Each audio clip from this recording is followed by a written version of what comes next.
tell the truth. You and I have never seen democracy. All we've seen is hypocrisy. All we say to America is be true to what you said on paper. You know what's right. Just do right. It will satisfy your soul.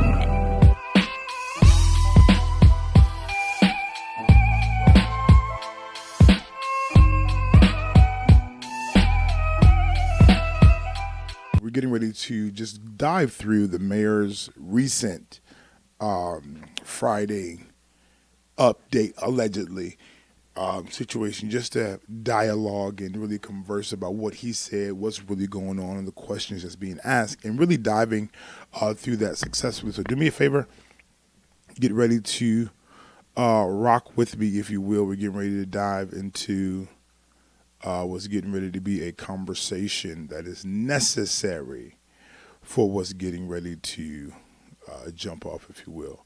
Hello, everyone. Friday here at City Hall, there are a few things to talk about. I'm going to lead by saying that, our Department of Public Works, our streets crew, since the opening of the asphalt plant, have repaired approximately close to 1,500 potholes. Now, that sounds like a lot. But I'm sure there's that pothole out there that you or I might think, okay, when are they going to get to that one? But if you think about the fact that they've done this in just this one several week period, we have a few more months before we start doing the active street paving. So I really appreciate their hard work. It isn't easy doing what they do, but they're out there every day. Repairing the roads, and all right, so valid.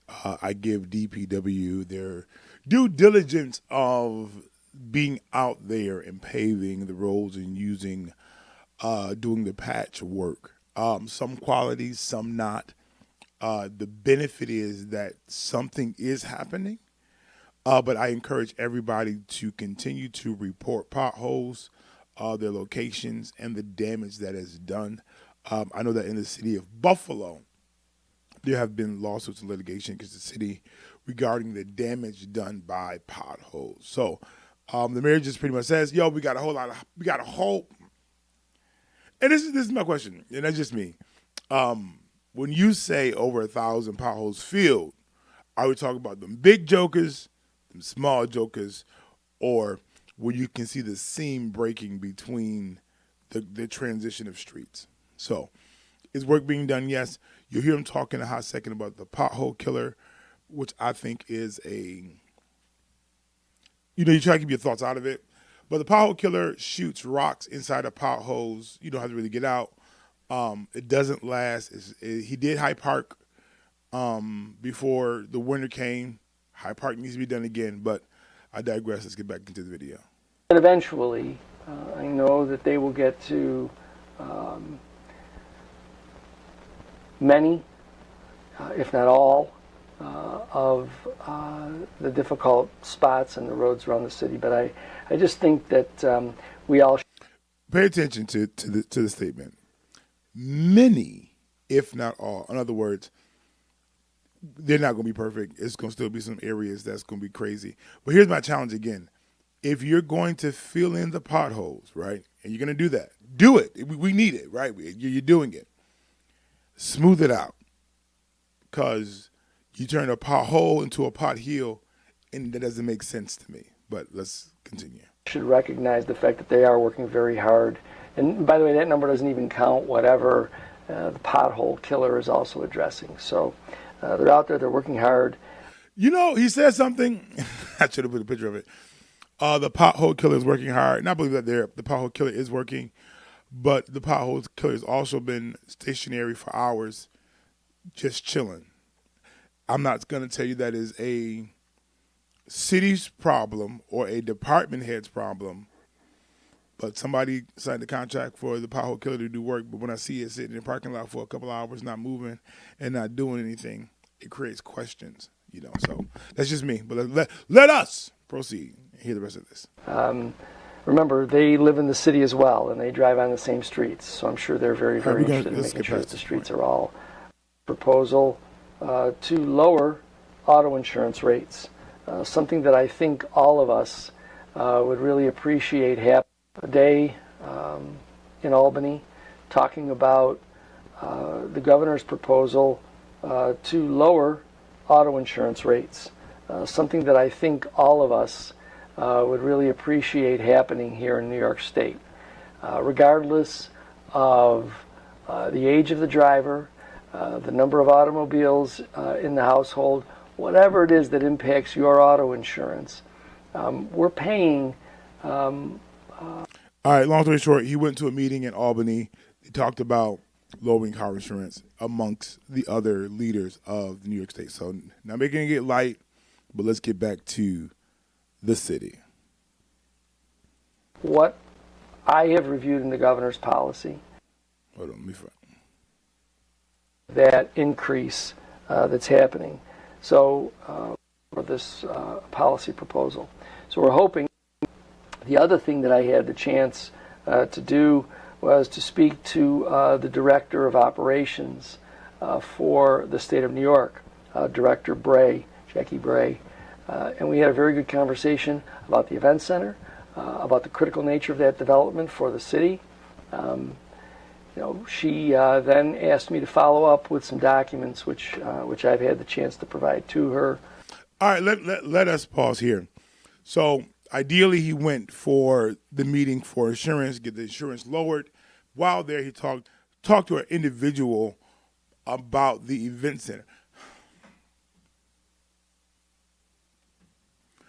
For those who may not know, the event center is a $250 million project for the city of Niagara Falls, down there by what we know to be DSS. The location is a little off to the right or left, if you will, but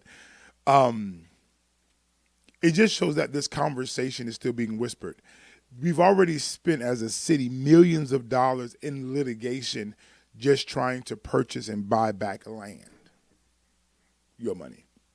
I'm not sure what New York State funds exist to deal with litigation. I'm just saying, but I know, I'm not asking, I know that if one party has spent one amount, the other party probably match that amount and or more, right? So the Centennial Park, whether he used the word event center, these elements, is a project that does not have solidified funding. It does not have solidified backing. My question is, this is just a valid question, like not in just theory, but in reality, does it make sense? My question would be, if we believe that an event center is going to turn around this place called Niagara Falls, why wouldn't we spend less inside of what we know in community as the Rainbow Mall, which currently is a location for parking, one, and two, a storage spot for green and blue bins because we got a different contract for our garbage. What I'm saying is, are we maximizing what we have as a city before we project to spend $250 million? In this video, he's going to talk about, he's going to talk about not going back into the past.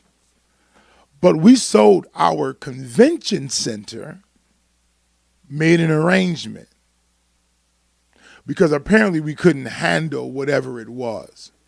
But now we want to invest $250 million into a project, watch this, that is going to offer jobs. Yes, those are not going to be high-paying jobs. Because if your community isn't prepared for the technology, the building, the broadcasting, these next phases, that means that they're going to get the cleanup jobs. They're going to get the maintenance jobs. And there's degrees to that word maintenance. There's some engineers who know how to navigate some stuff. And then there's those who just going to sweep, mop, and maintain. I'm not knocking the job. not knocking the job, but can we maximize what we have? Can we rebuild something wonderful inside of a building that exists that needs upgrading, may need some gutting, I get it. It's going to need work regardless. But is it $250 million worth of work? Let us continue. So, getting the conversation going both on the legislative end as well as on the executive end in Albany is important for the success of the project. Back home, here, we continue to have the same kind of challenges, really, with sometimes local elected officials. I want to pause right here. Hear what he says. Back at home, we left Albany. Back at home, we still have the same kind of challenges. Let me pause here. If the same kind of challenges exist now that existed with a previous council, it can't always be the council. I digress. Ignore the fact that they are city government. The idea that some talk about holding city government accountable. Well, I know this might be breaking news for some of them, but they are city government. And they get regular reports, monthly budget performance reports. They get reports on checks issued. Reading those documents, spending some time with them, helps public officials take a look at the finances, which, by the way, under the charter, that is one of the principal elements of the charter. Our council's duties, is to provide budgetary measures to finance city services. And so as they analyze those things, they're going to be able to take a look at where in any given month, what expenditures are happening, where is it year to date, how does it compare to the adopted budget, etc. Whether they do that or not is truly anybody's guess. I suspect that if that's happening, then this idea of having to hold city government accountable, again, they are city government, by, So let's change the wording. We need to hold not just city government, but the city's administration accountable. Watch this. He sends out the documentations, and those documentations are available on the website for City Hall. You can go on there. You can get the documents ahead before you even get the agenda, supposedly. And this is what he's asking them to do. I'm going to give you packets of information. I'm going to give you stacks of it. And what I want you to do on your own time, when you're not being paid and you're not being accommodated for, when you're not doing it, to read through all of the paperwork that I've provided for you. And sometimes it's last minute. Sometimes it's been a special meeting. But if you do that, you won't have to ask all these other questions. But I beg to differ. They come to, now this is going to lead into another conversation, because one council person talked about being compensated for time, energy, and effort beyond the meeting. And when they start asking questions because the documentation does not give a valid answer, we got a problem. But mind you, that this ain't a new issue. This is the same issue he's having with this council that he had with the last council. I just got questions. Can it always be the council? Let's continue. Petulantly holding back on agenda items presented, some of which, like the sterilization equipment for our senior citizens, have nothing to do with tax dollars. Let me pause here. The problem with the sanitation system for the elderly wasn't about the necessary need of where it was coming from, whether it was tax dollars or money allotted. What it was an investment that did not make sense. The system purifies the air. And they were going to put it inside the Duke building off of Hyde Park.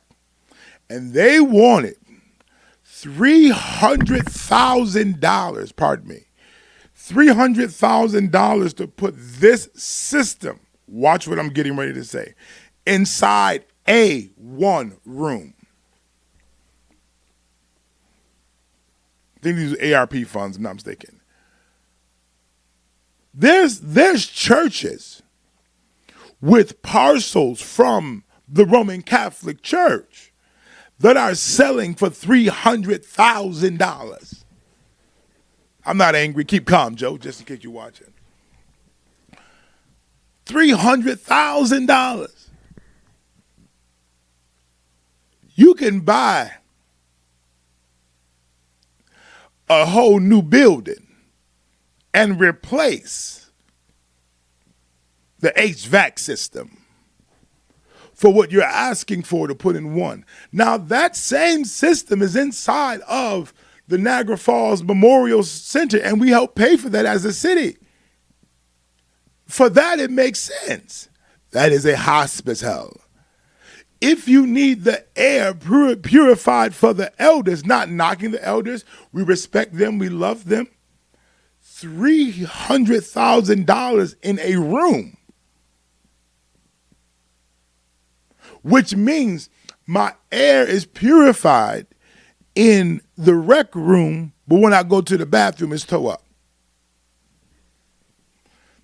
In the rec room, we good, but walking in, we sick. Make it make sense, but let us continue. Seems to me to be a little bit of forgetting what the tasks would be for our legislative branch. In addition, the ability to want to provide, media attention to what things that council members may think are critical needs. This is what I've found out about social media is that sometimes that's what it takes. Meaning that there are issues that we are aware of and nobody wants to really deal with until they get public attention. Let's talk about it. The Niagara Falls school system, it has been stated that they're already aware of the racial challenges inside the system. But it wasn't until a parent went to the media that there was some action that's taking place. You get into the story yourself? I'm just telling you. It is funny how you make that statement, but it is not until the media begins to highlight and make some noise that we begin to see the results and resolve, and the city hall continue to post about the cleanup crew and these potholes. But it took a consistency to deal with that through media. It is a tool. Don't be offended if the council feels as if it's not moving the way that it should. Y'all need to have a better relationship. You can't have beef with everybody. I know certain people sit in your office and talk trash with you, but you've been here now for quite some time. In every series of council members, there's a problem. It isn't as though all of us in government aren't aware of the things that are being pointed out. We're certainly not working to sensationalize them. We're working toward trying to accomplish results. But we're also constrained, as I've explained repeatedly, and you all may have heard this before, we're also constrained by the level of staff that we have. Then let's pause. Everybody get into it. You don't have enough employees, allegedly. You don't have enough staffing, allegedly. And this may be true, not knocking that. Your pay rate scale may not be as fair as it needs to be. these are fair market. I hear you. You may have to increase the pay. If you pull from that $250 million, you're trying to, you get what I'm saying? What I'm saying is we're asking for money, we're moving these things around, but are we allocating funds and finances to try to get people employed that are willing to work, willing to be trained, willing to do? Are we? So, are we for real? Are we? Are we? So that brings me to, the next element under the charter of what our legislative branch can and should do. If you see these things and you believe legislation needs to be drafted to tackle them, because you believe that there is an ability through legislation to tackle the problem, by all means, prepare the law, prepare the ordinance, prepare whatever it is that you believe will help, because that's also part of the task. What isn't part of the task is sending in requests to take care of this particular location or that particular location. Over 40 years ago, the residents rejected that type of government. We used to have a government that had... So what he says is that you cannot, as a city council, suggest that we tackle a problem that was brought to us. Because 40 years ago, they stopped the I can do this for you, you can do this for me situation. Logically, I get it. But if an area has been neglected for quite some time, and there's been request upon request upon request, you telling me as a council member I can't ask you to look at a thing? I guess not. Simply a city council and a city manager. And at that point, the elected council members and the elected mayor sat sort of like a town board. And so you had departments really sort of having all these masters, like who wanted this favor in this group, in this area, this favor in this area. Voters rejected that way of governing, which, if you think about it, started in 1916 when the city was much smaller. But by the 1980s, it was clear that that wasn't working. And so they changed it in this charter. And for those who want to drag us back to the past, it's these kinds of requests that come in that talk about wanting departments to do special favors in areas. And I don't think it's necessarily a special favor. It's just that, hey, though I am among the majority in the council covers every area of the Niagara Falls, the people who feel I represent them informed me about a problem that they've been facing for a very long time. And I'm just seeing if we can come get some resolve. Other people may have a greater patience or tolerance of a situation. This one does not. And you want to talk about going back into the past? No, get back to the meetings, Mayor. Like, valid. No, department heads. I'm not telling you that you got to be at every one, but listen.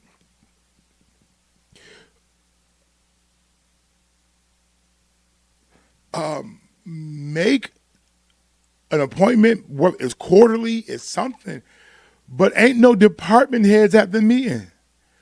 Ain't no administration of the mayor at these meetings. So some of the things that are being said or stated need to be coming. We got questions. And I'm going to be honest with you. The biggest beef is, where you at, blood? Where's your location? Do you hear our concerns? And because we don't feel like you hear our concerns, you'll hear us on social media airing out our concerns, whether correct or incorrect. Like you said earlier, we walk these streets every day. We drive these roads every day. We live in these streets every day. We survive every day. We see challenges every day.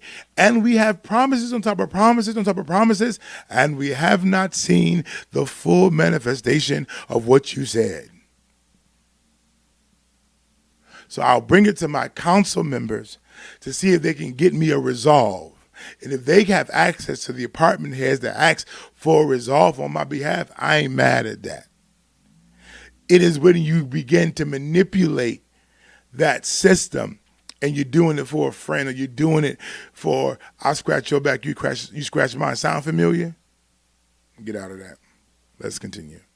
We try real hard to make sure that the efforts of our departments as they go throughout the city, whether it's paving streets or whether it is taking out trees or repairing sidewalks, is done fairly and objectively. And so to go back in time to those kinds of things, really, it's already been rejected, and it really doesn't act as efficient government. That was 1916. Then we got to 1980. We are now 2026. Let's do another assessment and ask the people what they want. Ask the people what they desire. Council, write some legislation, make some things happen and move. I don't know what the resolve is going to be. You always got one person on the council that will always agree with what the mayor is doing and already done. No backbone at all. You know if you know. But let us continue. I've shared with you that as a result of action by our legislative branch, the city now finds itself potentially in civil litigation over work done by a vendor in a street repair. Recently, we also had our legislative group go outside of the areas of their effort in a way that has now caused one of our public unions to file a grievance because of our legislative branch's actions. And as if all that isn't enough, the state of New York requires of all public entities to engage in certain education, which is done either for workplace harassment, workplace violence rather, or harassment, and cybersecurity. So let me pause here before it gets into this need to do this programming. There is beef with the council, and they're mad that the council have been operating outside of their parameters or limitations, if you will. Talking to department heads, trying to get it resolved, let me help you with what it is. They're trying to get simplified answers for people who just need simple answers. Like, we're not a simple people, but what's the bottom line? What's the end thereof? What's the 1, 2, 3? What is it? Or is it always a roundabout? Is it always these things? So apparently the council goes above and beyond the call of duty, and there's a problem. And then they don't take this required online test, which causes a rumble. Listen to this. So the request to educate, to receive this education on cybersecurity went out to all of us on April 1st. The finalization of it is required April 24th, today, by the end of business. All but one of our legislative branch personnel have not done it. If you bold, call their name out. Don't be scared, huh? You talk about I feel like these updates just be slight towards the council. Let's go. In the event we don't have it completed, the state of New York will cite us for not having completed, cite the city for not having completed the education timely. So I guess my invitation is to our legislative branch, concentrate on the things that are important for your role in the charter.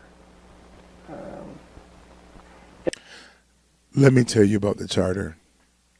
Before the mayor took office, he was a part of the individuals who rewrote the charter to limit the access and the availability and to box in the council from the access that it had previously. As long as you subscribe to the limitations of what you have been called to do, you'll be fine. As long as you have no resistance towards the projections, you'll be fine. If you are a yes person, always agreeing, you'll be fine.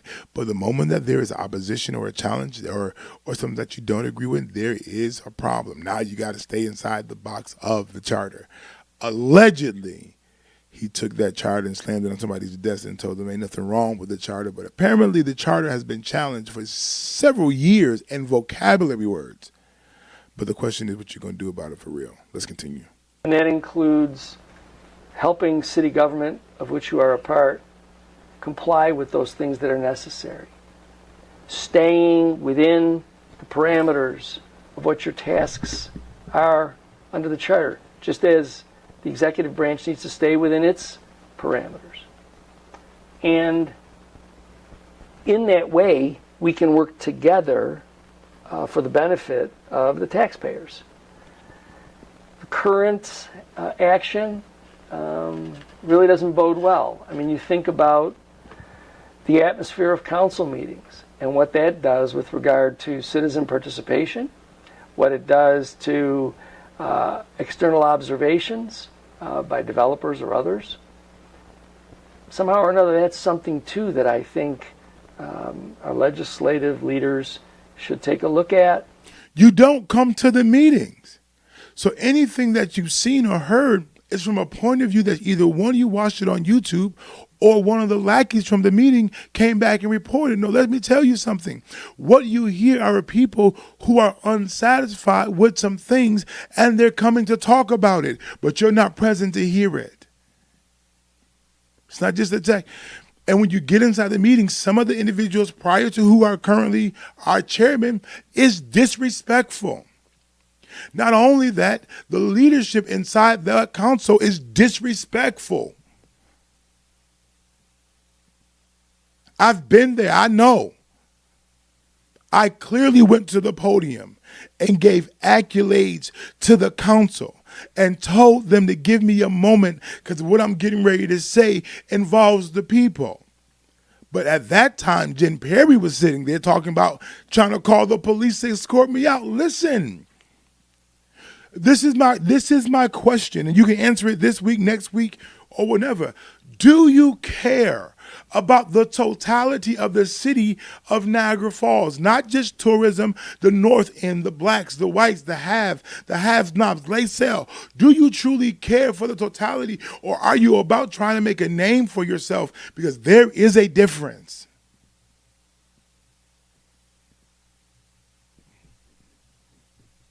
Developers are coming, but they're unsatisfied with the exchange, not just of the resident. They're accustomed to that.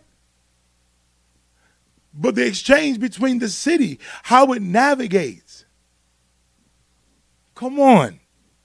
How it moves. What's the agreement like?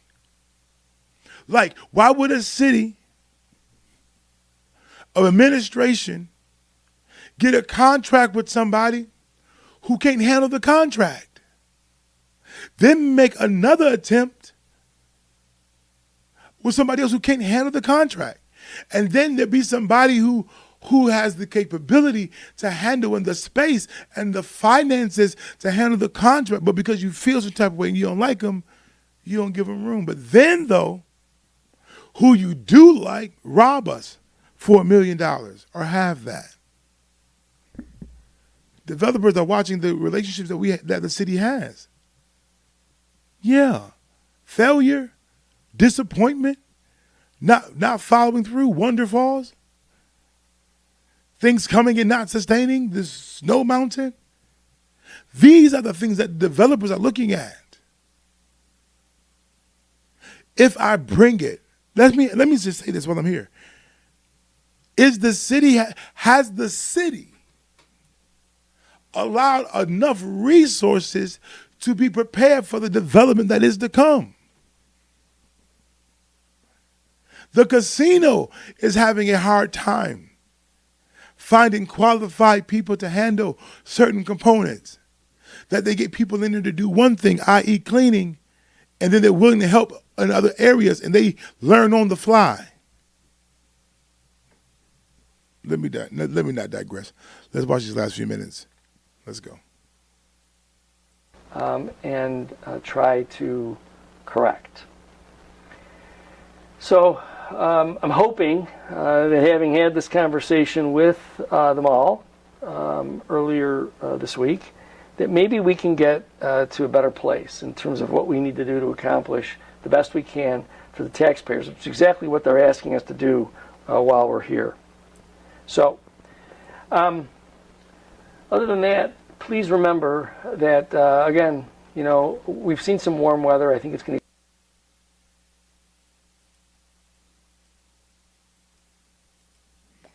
All right, y'all. So that was the mayor's update on this past Friday. I'll continue to walk through them the best way that I can. Some things make sense, some things don't. But it can't always be a council problem. At some point, there has to be a balance of what really makes sense. When they ask for transparency, grant transparency. Now, we'll see what the meetings coming up will yield and what will happen. But hey, y'all make sure y'all follow Fire 716 Radio on YouTube. Make sure you also follow us on Facebook as well as on TikTok as well. Henley Holding Studios, we're there. Rock out with your boy Big Frank. Great things is to come. We'll continue dialogue. Every conversation won't be a downer. Every conversation won't be a down and out. We'll talk about the good news and the good things that's happening. So stay tuned and come listen to a word from the people that I support in the city of Niagara Falls. Stay right here. I'll let y'all. 3-in-1 High Park Boulevard, in the city where the water falls hard. Might be cold when you step outside, but it's fine when you walk inside. Pull up, doors open at 7. Smells from the kitchen feel like heaven. Places you ain't seen in a minute.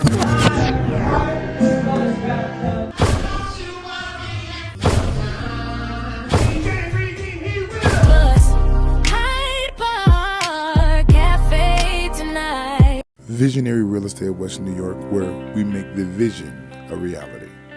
We push through every process, every step, whether commercial, whether it's home, whether it's residential. We're looking for property management to help you maintain the vision that you have. We'll walk you through the process every step of the way. You are not alone. This vision may be yours, but let's make it happen together. Reach out to Vision Real Estate of Western New York.